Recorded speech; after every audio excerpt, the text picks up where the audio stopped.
So, Dragons of Tarkir is finally online, and clearly that means I'm playing Modern with no Dragons cards. Kind of an awkward situation, but one more week, and then I will be back to Standard pretty much full-time. So, for those of you that mostly play Standard and you're looking for that type of content, make sure to check out my stuff next week and going forward. But for this week, we're going to play some Modern with a little brew.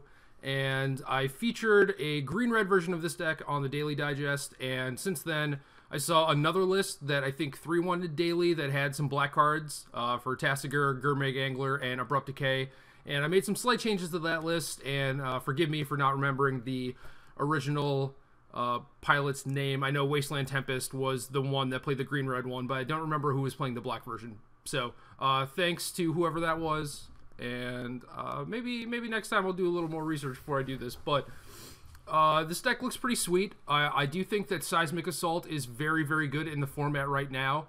And the green-red list, and to a lesser extent, the Jund version, had some spell skites to protect their Seismic Assaults from things like Abrupt Decay. And I'm not playing those. So we'll see if just like Assault on its own is good enough. And I think it is going to be, but I could certainly see playing some Spellskites to protect this, just because Spellskite is also just a good card in the format with, you know, Infect and Burn and decks like that running around. Splinter Twin also.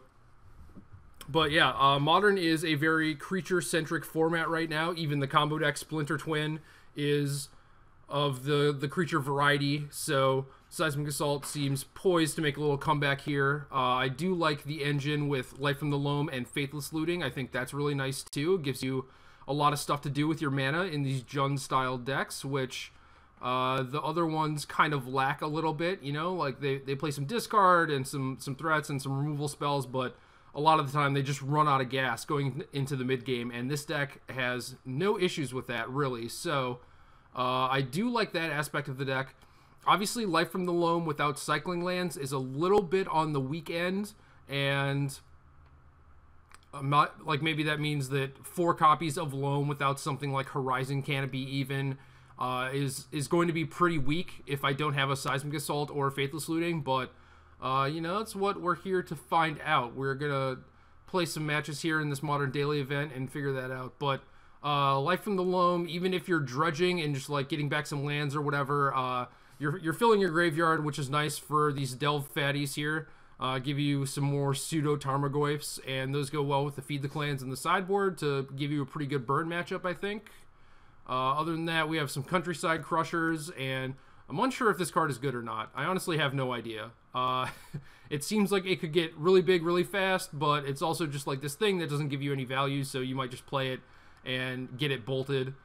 So hopefully, you know, you get to play this with a fetch land open or something and put it out of bolt range as soon as possible, and then maybe just run away with the game with it. But obviously, this deck has some issues with things like Pestermite just tapping down your guys and them tempoing you out, or Lingering Souls just blocking a bunch. But Seismic Assault, I think, alleviates a lot of those issues, as does the Kessig Wolf Run to get around tokens and whatnot. So hopefully this deck does what I want it to. I could see there being some inconsistency issues, you know, like you draw a couple Seismic Assaults with no Loam, or you have Loam going but no looting, no Seismic Assault. You draw a bunch of like Bolts, Birds of Paradise that aren't particularly good in the respective matchups, and, you know, maybe your deck just falls apart or doesn't really get off the ground or anything. But if this deck is working, I think it is going to be very, very good.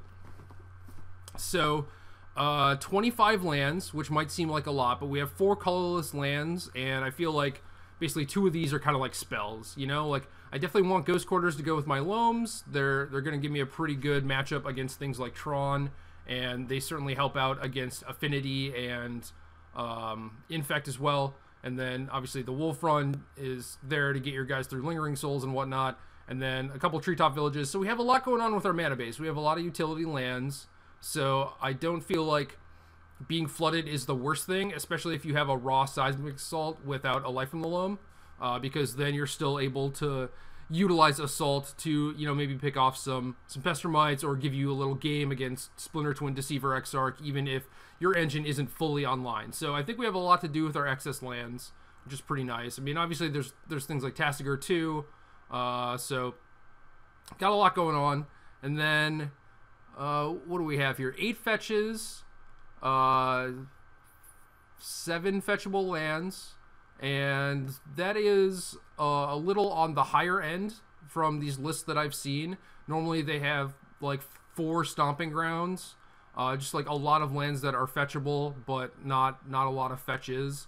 And that doesn't seem right to me, just because we have these delve cards, we have things like Countryside Crusher, and you don't really need a bunch of stomping grounds, you know? Like, we're not playing Scape Shift, we don't need a certain amount of mountains in our deck or anything.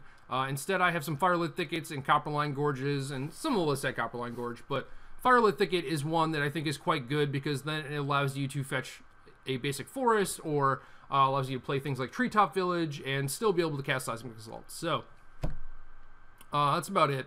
Not playing an Overgrown Tomb, just because you're not always going to have a Firelit Thicket, so sometimes you have to fetch, you know, like a Stomping Ground and a Blood Crypt or whatever. But I think that's okay. I don't think I'm going to miss having the Overgrown Tomb all that much, and hopefully that's the case. Yeah, we also have 1 Commune with the Gods in the deck. The original Jund one had 2, and it's pretty nice to find Seismic Assault, mill over a Loam, but it is a pretty slow card. But it also works pretty well with, like, grabbing a Tassiger, and then you can just cast the Tassiger for 1 mana. So, Commune is pretty good. Maybe there should be a second in the deck. I don't know. As for the sideboard, just some generic good cards for Modern. We have 4 Thoughtseizes. The Jund version of this deck that I saw cut a Thoughtseize for a Duress, which is acceptable, because even if you're playing against something like Splinter Twin, where you might want 4 discard spells, the Duress is generally going to be pretty good also, and then you're not, you know, just taking 2 damage for each discard spell that you cast, and Duress is something you could potentially side in against Burn. But with things like Tron, I think you just want Thoughtseize, you know? Like, if you're going to play against a combo deck, or a deck like Tron, which is kind of like a combo deck, you're going to want to be able to take, like, their Karn or their Wormcoil Engine. You're not going to want to Duress and either whiff or not be able to take the card that you actually want to take. So I think Thoughtseize is just fine. Like, you should probably just play 4 of those, but I could certainly be wrong on that. Then we have some Ancient Grudges, obviously for affinity, and quite good if you're milling yourself. They're also pretty good against things like Spellskite. So if I play against a Splinter Twin deck, I will likely board in 1, maybe 2, depending on how many Spellskites or things like Shackles I see. Because if you're holding up an Abrupt Decay, and, you know, they can just twin combo you with the Spellskites, so I like having some number of Ancient Grudges against them. Combust, also good against Splinter Twin, and cannot be redirected by Spellskite, so that's pretty nice. I do feel like Twin is probably a matchup where they have to combo kill you. I know that a lot of the time, Twin turns into, like, this control deck, or, you know, like, tempo control deck post-board with things like Keranos and Batterskull, but I don't think those things are particularly good against my deck, so I do feel like their combo is probably better against this deck than their control deck, so mostly worried about things like Dispel and Spellskite, and since we have Ancient Grudge and Combust, I think we're good there. And then if they're trying to play, like, the tempo-y game, that's fine. Like, they'll just lose to a Seismic Assault probably, so I think that's okay.